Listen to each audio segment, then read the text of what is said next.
Hello, I'm Alan Harris, a professional counselor at Paul DeCamp Community College. I'm here with Heather Ekman, who is one of our math faculty at the college.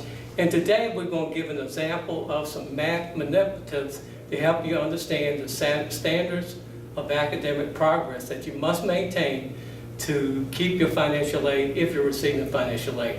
A lot of students at our college get in trouble with meeting this criteria, so we wanted to take some time today to help you better understand that. Let's begin with your grades and your grade points. A is 4 quality points, a B is 3 quality points, a C is 2 quality points, a D is 1 quality point, and an F is a 0 quality point. And also, you may get an I grade for incomplete course, or a U grade for unsatisfactory, or a W for withdrawing from a class. So any of the grades that might be received below this line does not count towards satisfactory academic completion. And rule number 1 for continued financial aid is you must have at least a 67% completion rate. So what I've done is made up a set of courses that students often take early on in the beginning of classes. So I've just made up some courses, and I've shown the credits and grades to help you understand the math behind the completion rate. So the first class I've made up was MTE 1, which is 1 credit class, and I've assigned a P grade. And the next class I have is MTE 2, which is also 1 credit, and I've assigned a P grade. And the third class is MTE 3, which is also 1 credit, and I've assigned a P grade.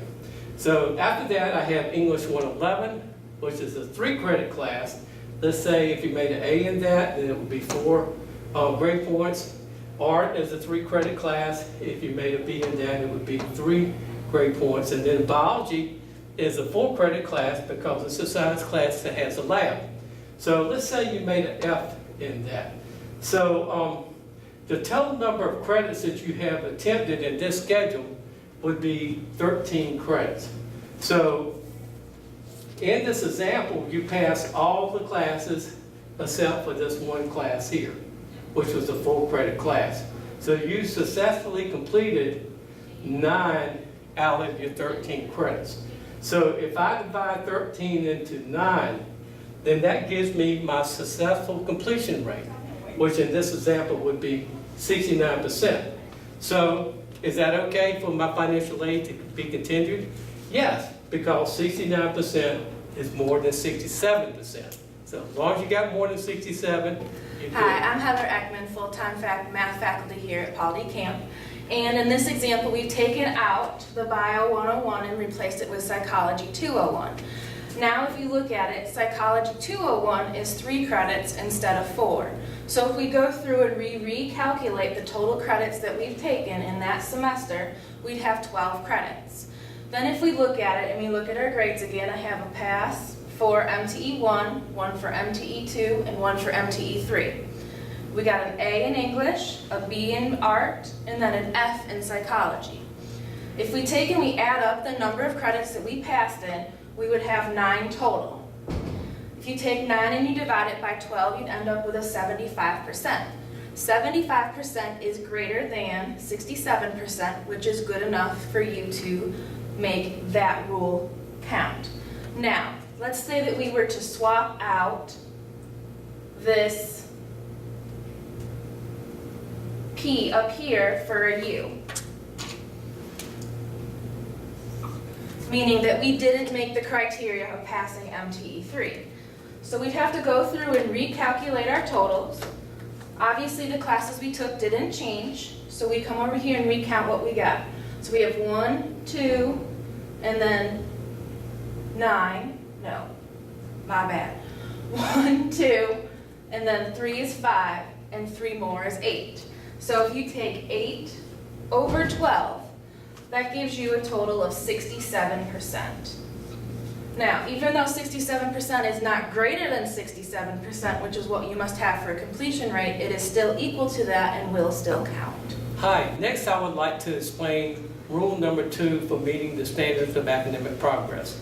Rule number 2 says that you must meet a minimum grade point average depending on how many credits you have attempted. Most students the first semester fall within 1 to 15 hours attempted.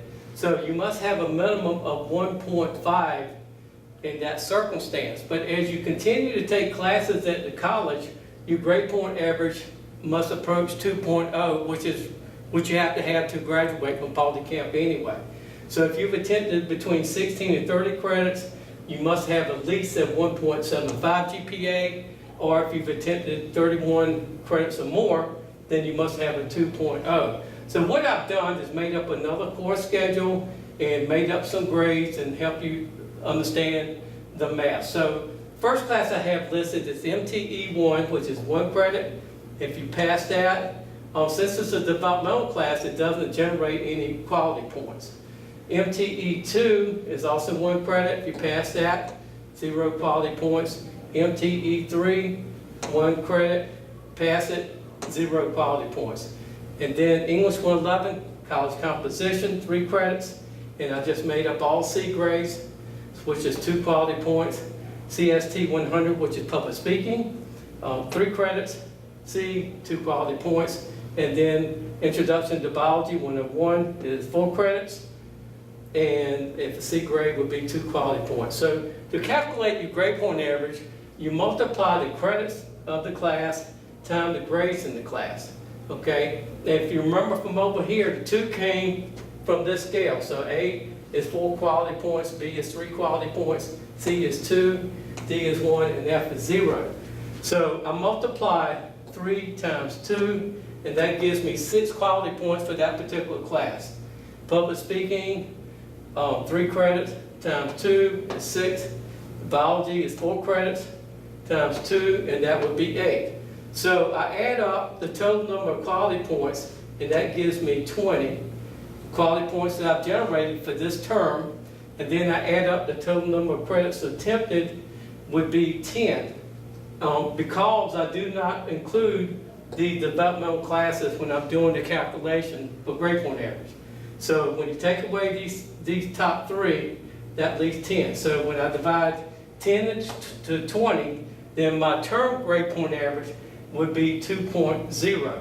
So I would have met rule number 2 regardless of how many credits I had attempted. 2.0 would have been fine. Hello again. So now this time what we've done is we've swapped out, still trying to figure out our cumulative grade point average.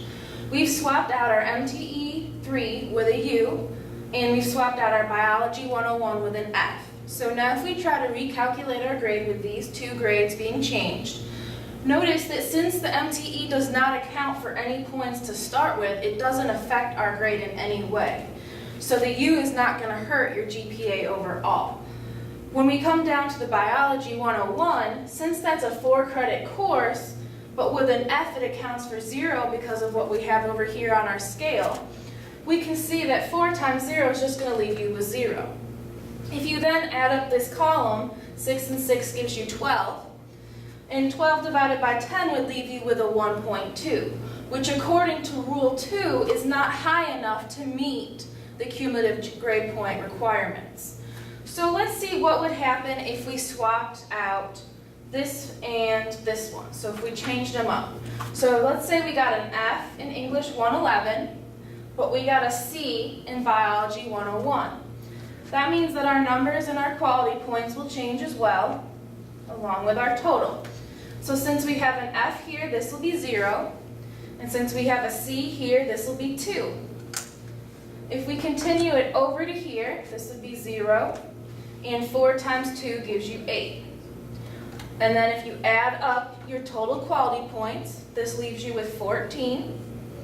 So then if you take 14 and you divide it by 10, which is still our total credits because our MTEs don't count, it would leave us with a 1.4, which tells us that we still do not have a high enough GPA to make that requirement. I'm going to give you an example of how the grades work in terms of high grades and low grades and what it takes to have a 2.0 average, which is a pure C average, which is a requirement to graduate.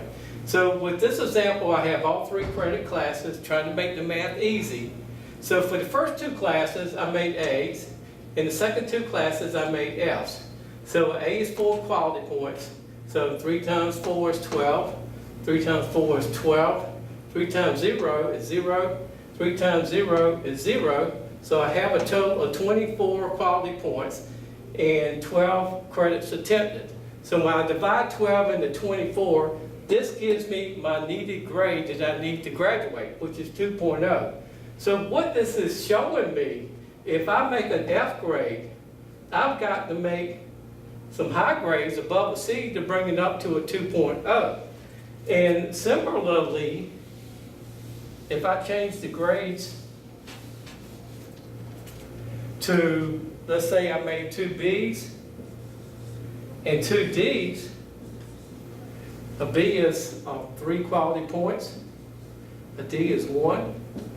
So 3 times 3 is 9, 3 times 3 is 9, 1 times 3 is 3, 1 times 3 is 3, and that is also 24. So this also gives me a 2.0 GPA. So if I make a D grade, I've got to make a B grade to kind of offset it to make the math equal out to 2.0. Hi, this is Teresa Harrison, Financial Aid Coordinator here on the Franklin campus of Pauley Camp Community College. Today we're going to talk about the 150% rule of SAP. It's actually quite simple. If you know your program of study in the catalog, which you can find online, you can determine what your 150% rule is. The federal government says you have the full length of time it takes for graduation requirements, plus half again as many. So if we know that our program is general studies, that's 61 credits. Half of that is 30.5.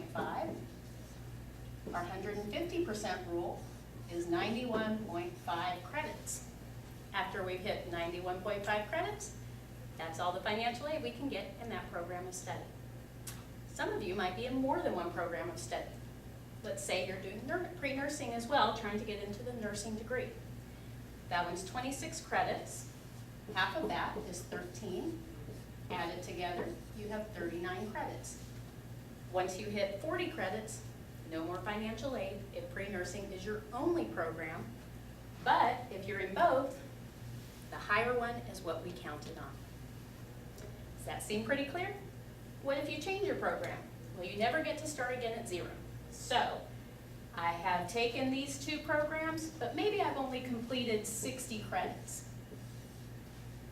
And then I change them to nursing.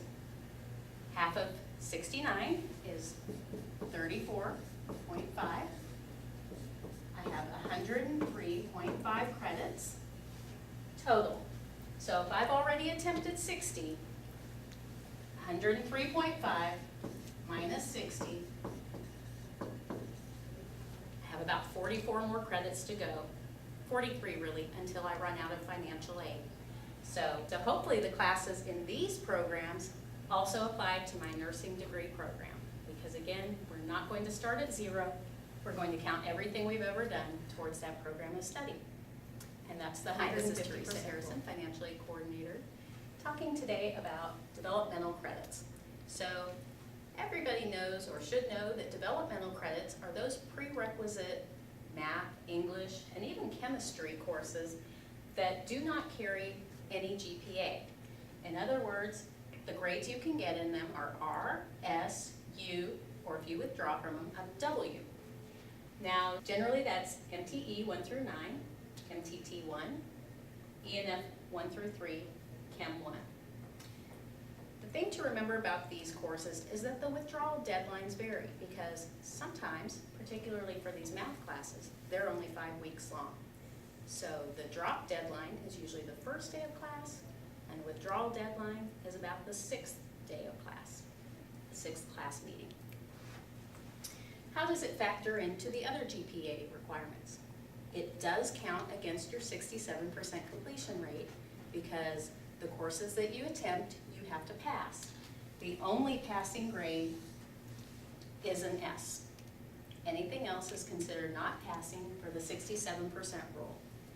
Because they carry no weight, they do not count in the GPA, and because they are prerequisite classes, they do not count for the 150% rule. However, you can only receive a maximum of 30 credits of developmental courses. And that's developmental credits sample in a nutshell. Hi, my name is Marie Linton. I work in the financial aid office at the Suffolk campus of Paul D. Camp Community College. Today, I would like to discuss SAP appeals process for all students who are not meeting the standards of satisfactory academic progress. So I want to begin with some steps that I will go through, and I will break down each one so that you'll get an understanding of what you will need to do to be considered for the SAP appeals. First, I would like for you to meet with the financial aid advisor.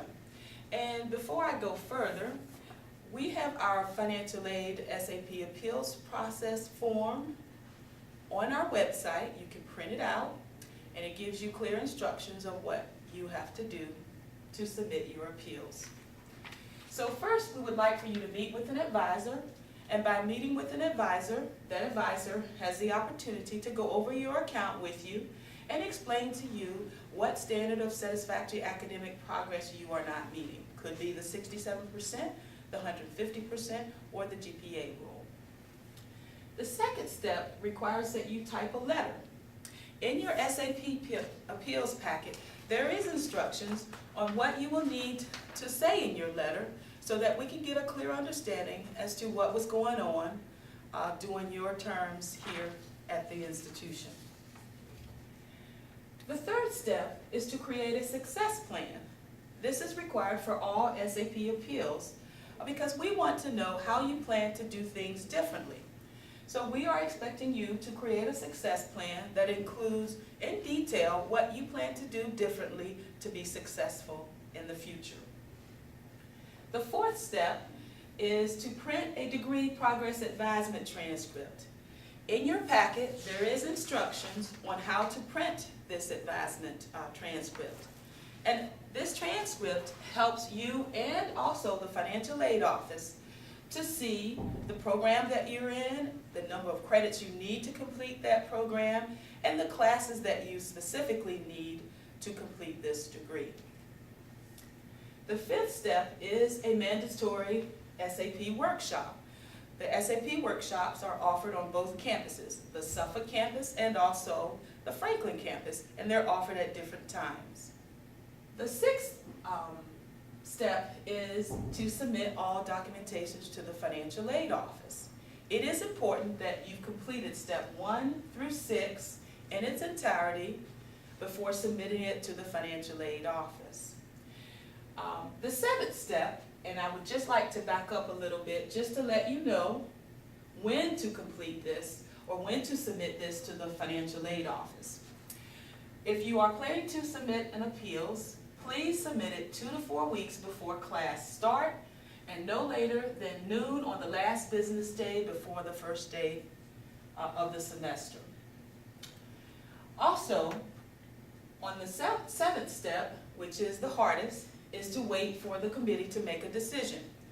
Once a decision has been rendered, you would be contacted either via telephone or email, letting you know that you were approved or denied. And if you are approved, then you will need to come into the financial aid office again to speak with the financial aid advisor to sign your contract and also to go over the contract and maybe ask questions that you may have concerning your contract. It is important that you understand that if you fail to meet the requirements of your contract, you will no longer be eligible for the financial aid. And also, you may not be eligible for an additional appeals. Well, not many steps at all. See how easy this was? Thank you.